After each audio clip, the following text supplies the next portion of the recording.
Director of the East Africa Business Council, Lillian Awinja, who is flanked by Ambassador Kelly Kilu, who is also one of the key partners when it comes to matters to do with trade in the region. Many thanks for joining us this afternoon. Thank you. And picking off from the EABC Awards that happened today in the morning, just talk to us about the significance of celebrating businesses in the region.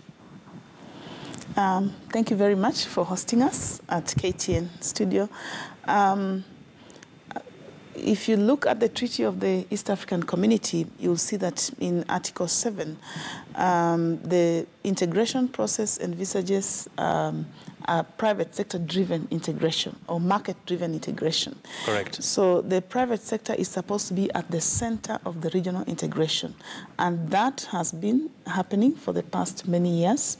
The business community has played a significant role in building the economy of East Africa and in appreciating the wider EAC Common Market and Customs Union. So businesses have been able to expand across East Africa, taking advantage of those opportunities, responding to the space that has been created by the public sector. Mm-hmm. So generally, business has created a very significant role for growing the economy of East Africa. Interesting. And Kelly used to actually be part of the EABC when it was still young in its infancy stages. Perhaps right now where we are we making sufficient headway in relation to business advocacy in the region and, of course, easing the cost of doing business? Yes, because if you look at the structures of the legislation and regulation, and the partnership with the EAC in terms of getting the EALA, East African Legislative Assembly, and act laws that are opening up the borders and allowing cross-border trade. Yes, when you look at the structures of governance from the executive in all the partner states, again, there is regular meetings which address policies and regulations, which are the ones driving regional trade.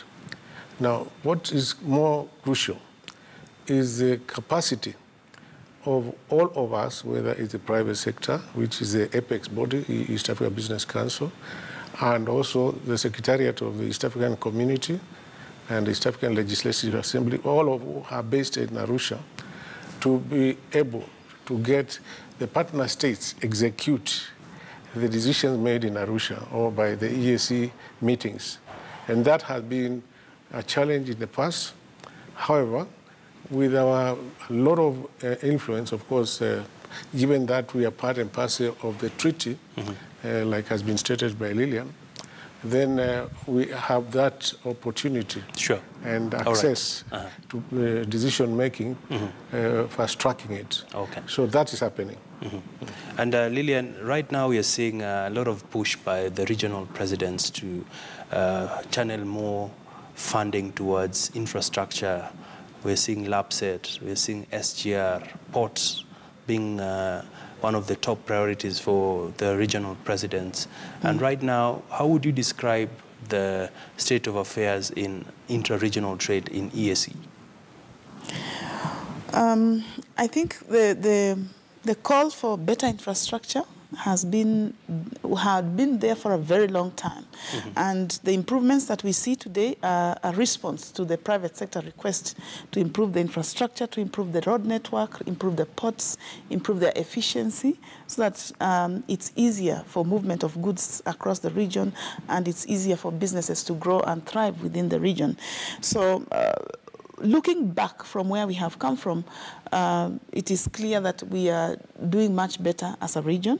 There are a lot of improvements. The public sector or the governments have responded to calls for improvements in very specific ways. The shared infrastructure is being developed across the region, and there are improvements. Right now, we don't have much issues with the road network. The ports have been improved sufficiently. The single customs territory was rolled out and is working very well. There are a few challenges, but ideally, right now, the number of days that it takes to transport goods across the region has reduced significantly. Clearance of goods is being done at the port of entry, and taxes are being paid at the destination point. So the single customs territory is now working very well. There are a number of NTBs, but the governments have also responded very well by reducing the number of NTBs, resolving them, but the call now is to ensure that new ones don't come up. Right. So basically the state of regional trade right now is good. There are a few challenges which we would expect in an integrating community. And EAC being the fastest integrating regional economic community in Africa, we would expect some challenges. But looking back, I think there are a lot of improvements, a lot of changes, better policies now. And you raise a pertinent issue there, Lillian, about the NTBs being the non-tariff barriers. Yes. We did see Tanzania impose a few of them when it comes to entry of some goods from Kenya. And on the flip side, we've also seen work permits being a very contentious issue. How does the EABC plan to champion towards addressing this? Yeah, as I said earlier, there are a few challenges. But as EABC, what we do is assess the issues critically, look at both sides, what is happening in each of the countries, what brings about that issue, and then begin to resolve it. And one of the approaches we use as EABC is to hold consultative meetings with the public sector.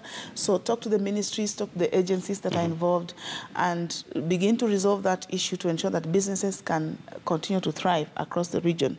So on the issue of work permits, I think one of the which is a big contradiction. Yes. One of the advocacy issues that we have as EABC in our advocacy agenda for 2018 is to call on the Council of Ministers to direct the partner states to harmonize the fees, the forms, and the structure of work permits in East Africa.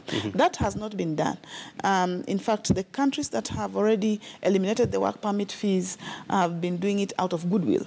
So we need the Council of Ministers to direct that there is harmonization done so that all the partner states have one document they are referring to for the work permits. On the issue of goods entry into the partner states, there are several programs ongoing, and the EAC has been coordinating that. We have the standards harmonization, we have the mutual recognition of standards marks as well as... But the business community feels this needs to be fast-tracked because they're losing out on businesses. Exactly. That is our call, that this is taking far much longer than we thought it could take. Instead of sitting together and resolving the issue within one meeting, then we have several meetings at the EAC level to discuss one issue over a long period of time. So what we are saying is it should be expedited. We should make things easier to move goods across the region together with services. On the services side, we need more liberalization because the services sector is expected to support the rest of the sectors within the integration process. But the liberalization process is taking too long. So we are calling on the partner states to expedite that process, liberalize the services sector, and allow the contribution of the services sector to go up across the region. Yes. And Ambassador, looking at where we are as a region, of course, Lillian did mention we are the fastest integrating region. The IMF is on record also indicating that EAC needs to fast-track the implementation of the various protocols, especially when it comes to the Monetary Union, which is expected to drive an integration within the financial markets. How important is a monetary union for EAC? A monetary union is obviously one of the big platforms and one of the goals of EAC integration. That was set in 1999 at the launch of the treaty. Then there are 3 countries. You could fast track across the 3 countries. However, by 2007, then another 2 countries joined, which was Rwanda and Burundi. That is 5. They had not envisaged that. Sure. Yeah, because when we were signing the customs union, in 2005, they were not members, but they requested to be members. It took another 2 years. Now, of late, recently, South Sudan joined it. And remember that the plan was to have a monetary union fast-tracked when we had only 3 members. But now we have 6 members who have Do you think it's still achievable? Yes, because all they are doing is restructuring the laws in which country to enable the monetary union to be implemented. And it's going to be implemented, definitely. And if you look at global, the global trend, that is normal. So you're still optimistic? Yes. All right. Yes. It's only the timing now will change. All right. Yes. But like we are saying, the positive attitude is what is important in the EAC. And right now, the economic pillar of EAC is in every government's eyes, and they would like to see that collaboration across the region to create a very big economic platform as one regional unit. Fantastic. Yeah. And of course, this will lead to macroeconomic convergence within the region. Yeah. Many thanks, Ambassador Kelly Kilu, Lilian Awinja, for being with us this afternoon.